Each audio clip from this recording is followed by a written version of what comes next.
Frustration reached a peak. "I'm going home," I explained one day. "I came here with love for these students, a desire to serve. You've made that impossible."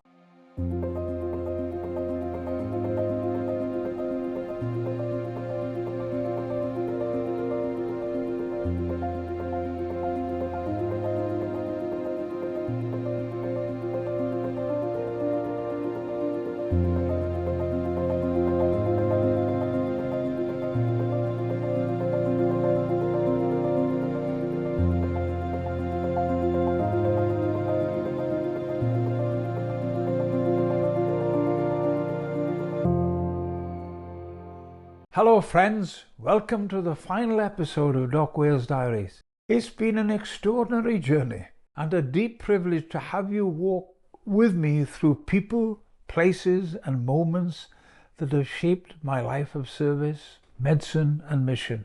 From the chaos of the Kosovo Civil War to the earthquake-shaken hills of Pakistan, from the shattered coastline of Sri Lanka after the tsunami, to the flood-ravaged streets of Louisiana during Hurricane Katrina and Hurricane Rita, from the freezing plains of Mongolia to the monsoon waters of Bangladesh, from the hidden villages of Congo to the closed gates of China. Each place has left its mark and holds stories of pain, resilience, and astonishing grace, but nothing quite prepared me for North Korea. In this final diary entry, we travel behind the headlines to a place where suspicion meets compassion, where a single smile can feel like a miracle, and where the call to serve pressed through locked doors and guarded classrooms. This is a story of confrontation and reconciliation, of power cuts, prayer and perseverance, of teaching medicine without a voice, and of seeing hope rise in the eyes of students who dared to believe they could become healers. As we close this series, I invite you once more to walk with me, to reflect on how far we've come and how faith continues to open roads even in the most unexpected places, and on the quiet ways in which love and courage can change the world. Our welcome to the North Korean University was far from warm. "You will not teach the medical students," came the curt statement from the director of the Foreign Affairs Department. "You have no formal approval to teach a course." It was a startling, almost confrontational moment, our first impression of a system ruled by rigid control. In North Korea, the Foreign Affairs Department has the final word. Even academic leaders are second tier. So day one was not spent in lecture halls, but in high-stakes negotiations. It was East versus West, a political standoff in a university setting. Let us rewind to early December 2017. Dr. John Park and I met at Heathrow Airport. There was a quiet tension between us, a mixture of nervousness and determination. From London to Beijing and then finally to Pyongyang, North Korea, we were stepping into one of the world's most closed nations to launch the clinical section of the new medical curriculum at Pyongyang University of Science and Technology. Dr. Park, at the time completing postgraduate clinical training at Cambridge, had thoroughly prepared lectures. He would deliver formal academic content. My role was different. Drawing on decades of field experience, I would illustrate medical conditions I'd encountered on mission with real cases and images. The plan was sound, the reality on the ground less so. The geopolitical climate had shifted. Travel embargoes had barred US citizens from entering North Korea. Miraculously, our UK passports had opened a door that seemed otherwise closed. The faculty had shrunk. No Americans were present, only 24 Chinese, 2 Albanians, 8 from the United Kingdom, and 1 Indian professor remained at the university. But through the pressure, something beautiful emerged. A deep sense of unity, of shared mission. We leaned on each other, prayed fervently, and depended on grace. We soon discovered that every single lecture slide had to be pre-approved, each PowerPoint examined, content could be deleted without explanation.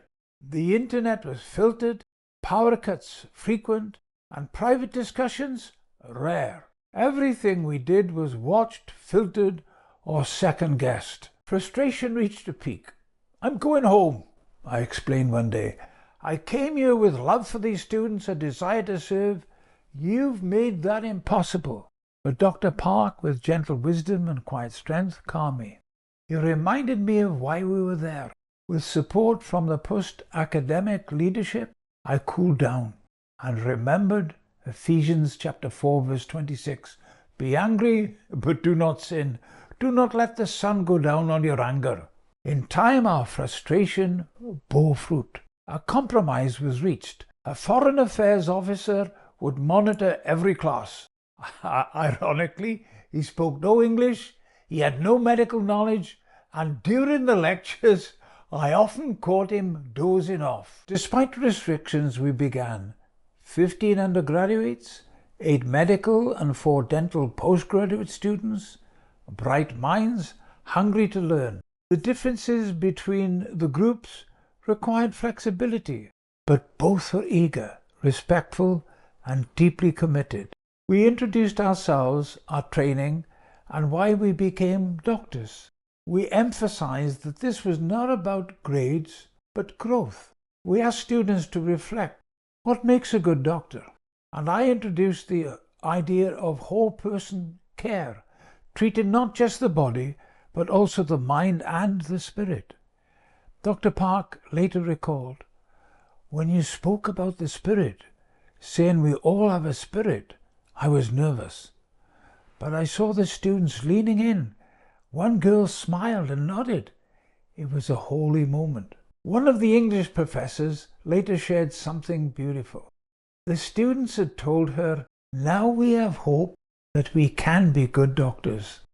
That one sentence made the difference in the struggle worth it. We used group presentations, students explaining clinical conditions tied to organ systems, heart, kidney, brain, liver, immune system, and we used slides, explained terminology, and presented treatments.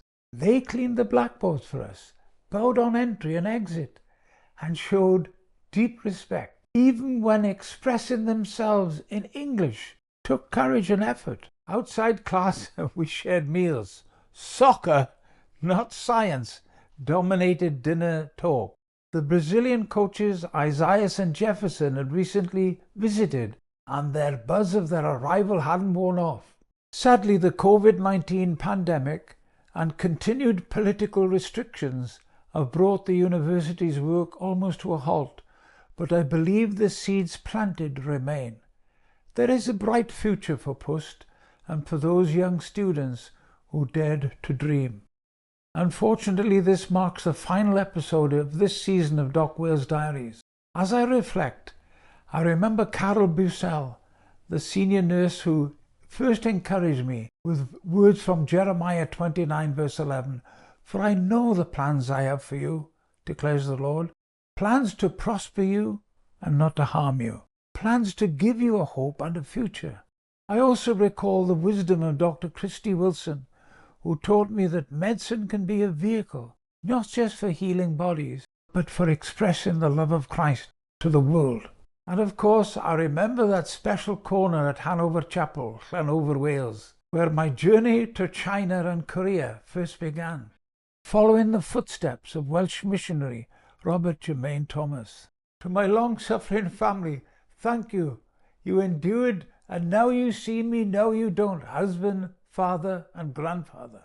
And to my darling Stella, my greatest earthly gift from God, your love, strength, and unwavering support made this all possible. You've always believed in the calling behind the chaos. For we are God's workmanship, created in Christ Jesus to do good works, which God prepared in advance for us to do. It's all about Jesus. Ephesians 2 verse 10. Thank you for journeying with me. We will meet again, but until then, with all my love, Doc Wales.